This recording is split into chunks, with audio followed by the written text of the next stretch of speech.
Tatlong high-value target sa Laguna na sangkot sa droga. Arestado. Naritong news scoop ni Armand Cambe.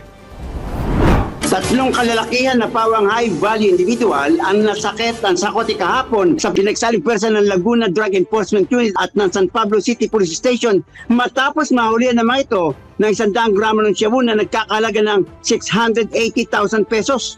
Kinilala ni Police Brigadier General Paul Kenneth Lucas, Calabarzon Police Director, ang mga suspect na sina alias Darren, 37 anyos, Darwin, 39 at Brian, 37 taong gulang, mga residente na nasabing lungsod. Ang pagkakadakip sa tatlo ay bunga ng 1 linggong surveillance ng Laguna Police tungkol sa demonay lantarang pagbebenta ng mga ito ng droga sa lugar.